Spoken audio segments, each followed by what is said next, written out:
Alden Briceño, bienvenido, buena tarde. ¿Qué tal, José Luis? Siempre un gusto saludar contigo a la gente que amablemente nos ve y nos escucha. Y bueno, pues ya en estos últimos días de este año 2024, pues el Diario Oficial de la Federación y particularmente sobre varios temas que yo considero son importantes, ya se han puesto a trabajar incluso hasta en horarios vespertinos para efectos de sacar algunas de las reformas que ya han sido debidamente acreditadas tanto en las legislaciones locales como tanto en Cámara de Senadores como en Cámara de Diputados. Y me voy a referir a dos reformas, una en donde lamentablemente se da fin en esta transformación en cuanto a la administración pública, que es la desaparición de los órganos autónomos, particularmente el Instituto Nacional de Acceso a la Información Pública y Protección de Datos Personales, mejor conocido como el Instituto de la Transparencia en el país, que es el INAI. Finalmente fue ya publicada esta transformación, esta reforma legal, esta reforma constitucional al séptimo constitucional, al sexto constitucional, que al final de cuentas, José Luis, deja sin un órgano autónomo que era el garante de la transparencia en el Estado mexicano. Evidentemente se busca paliar esta situación por medio de una transformación administrativa que vamos a ver cómo resulta y que los reglamentos y que finalmente la propia ley secundaria nos vaya señalando cuál va a ser el camino que se va a seguir por parte de los propios sujetos obligados, esto es, todas las personas que reciben un presupuesto público para poder operar en cuanto a la necesidad de información por parte del ciudadano. Esto, pues lo vamos a ver en las próximas semanas, ya tenemos algunos esbozos de cómo se van a conformar dentro de los comités de transparencia de cada uno de estos sujetos obligados, la manera en cómo se va a tener que entregar la información, porque no olvidemos una cosa, y esto sí es importante, si bien la reforma legal, la reforma constitucional quita al órgano autónomo, no se quita la parte sustantiva. ¿Esto qué quiere decir? Que la Ley General de Transparencia acceso a la información pública continúa su vigencia. Esto no cambia en ese sentido, sino lo único que vamos a ver es que ya no va a haber este órgano garante, pero esta obligación y esta formalidad por parte de la ley se ve trasladada a los propios sujetos obligados y después seguir una cadena impugnativa. Ese es el primer cambio que vimos reflejada la semana pasada en términos de la publicidad que se dio en el Diario Oficial de la Federación. Y otro cambio que no es menor es un cambio que se da a la Ley Federal del Trabajo, José Luis.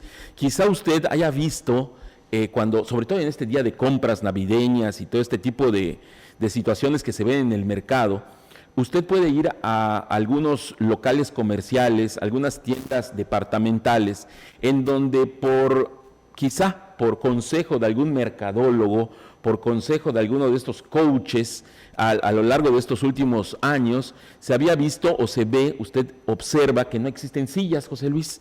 O sea, las personas que atienden estos negocios departamentales no tenían un lugar para donde sentarse, es más, era casi un problema que la gente buscara cómo sentarse, porque se pensaba que de esta manera se eficientaba y que estaban pendientes de las 7 horas o las 8 horas que se encontraban laborando, pero se encontraban de pie. Y algunos les compraban algunos tapetes incluso para tratar de aminorar la carga que significa estar parado durante mucho tiempo. En una caja registradora. En una caja registradora. Hay tiendas departamentales y tiendas que decían, es que las muchachas están molestas porque no tienen dónde sentarse. Y en algunos casos, imagínate una persona que se encontraba enferma o se encontraba con algún agobio personal, porque no somos máquinas, somos seres humanos, y de tal manera a veces se encontraban sin un lugar para sentarse y tú los veías como reposando o tratando de detenerse entre las cajas o entre los anaqueles. Bueno, esto es, creo que, una buena noticia para todas estas personas que trabajan en los comercios, porque ahora la ley pide que haya sillas para los empleados.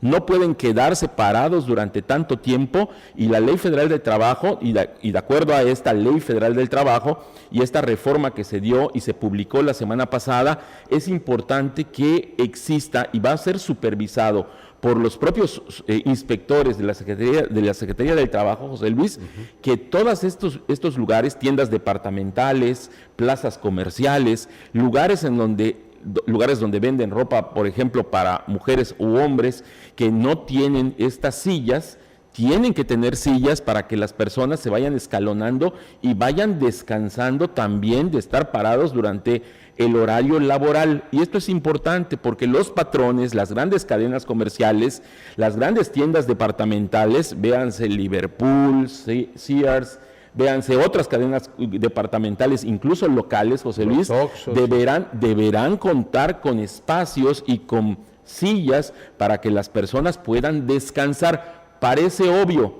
parece algo, una verdad de perogrullo, pero la realidad es que los seres humanos se cansan y aún teniendo este espectro de estar laborando y de estar en un lugar de trabajo, pues también tienen que descansar. Para ello, la Ley Federal del Trabajo ya cuenta con esta adición y reforma que se hizo, en donde tienen que existir estas sillas para que las personas se vayan organizando y vayan estando también sentándose, porque es completamente inhumano el hecho de no tener estos espacios. Ya, a partir de ya fue publicado en el Diario Oficial de la Federación esta reforma a la Ley Federal del Trabajo la semana pasada. Así que yo creo que esto, pues ante todo, es algo de la dignidad de las personas, José Luis, tener un lugar propicio para trabajar, pero es el lugar propicio para trabajar y tener un sueldo, eso es muy bueno, pero tener al menos una silla en donde descansar de estas extenuantes horas de trabajo. Y seguramente usted lo ha visto. Las personas que nos escuchan seguramente habrán visto de que, oye, te están vendiendo ropa, te están vendiendo algún perfume, te están vendiendo esto, y no hay espacios para sentarse. No hay espacios para sentarse, incluso ni para los clientes, pero bueno, eso ya es otra cosa. Al final de cuentas, los trabajadores deben de contar con estas sillas de acuerdo a lo que ya dispone la Ley Federal del Trabajo. ¿Quieres vender más? Convierte los espacios en zonas amables. En zonas amables, yo creo que no solo esta... quita tanta garra que tienen alrededor ahí tiradas en anaqueles amontonados y haces una gran sala donde la gente pueda sentarse a esperar a que el papá, el niño se prueben la ropa de manera tranquila y tú en un mueble sentadito viendo la televisión con calma, venderías mucho más, el empleado también podría sentarse a departir un rato ahí contigo, en fin. Es que al final las franquicias, José Luis, se trata de uniformizar las maneras, pero hay maneras que son necesarias para el ser humano y esas son de querer y de querer lo mejor para la otra persona. Y una persona que ha estado 7, 8 horas paradas en estas jornadas que a veces se dan esas ventas nocturnas muy famosas. Oye, hay lugares donde ni te quieren prestar el baño. No. Llegaste a comprar y dices, oiga, quiero un pantalón, pero ¿puedo pasar al baño? Es que no tenemos aquí. Pues ¿a dónde vas? Y te van a vender un pantalón de 1,500, 2,000 pesos y no tienen para prestarte un baño. Y es necesario al menos tener ese tipo de cortesías. Pero también yo creo que ese tipo de infraestructura, si tú quieres tener un negocio que se dedique a este tipo de menesteres. Por lo pronto, José Luis, algo que la gente que había notado, que estas personas que trabajan en estos lugares, pues no tenían estos espacios para poder tener un descanso. Algunos se tenían que guardar y descansar en el suelo. Sí. Eso no se vale. Sí. Al menos que tengan estos empleadores el tino de cumplir con la ley y tener estas sillas lo suficientemente y que se vayan rotando para reposar un poco. O en restaurante les preparan comida especial y tiran la comida del buffet. Oye. Lo que sobra. Hay algunos restaurantes así, donde el cocinero dice, hoy toca frijol con puerco, órale, es para el personal. Pero el buffet, quedó bastante buffet a veces porque no se agota. Sí. Y el trabajador, el mesero, el cocinero, etcétera, tienen que comer la comida que cocinan para irse el día. Hoy en la mañana platicábamos de que la Navidad, la época navideña es la época de querer, pero cuando tú quieres a lo largo del año, seguramente puedes tener un beneficio económico de la gente que trabaja contigo. Atendiéndolos bien. Atendiéndolos, sí, claro. Es parte también del trabajo. Totalmente. Muchas gracias. Muchas gracias, José Luis.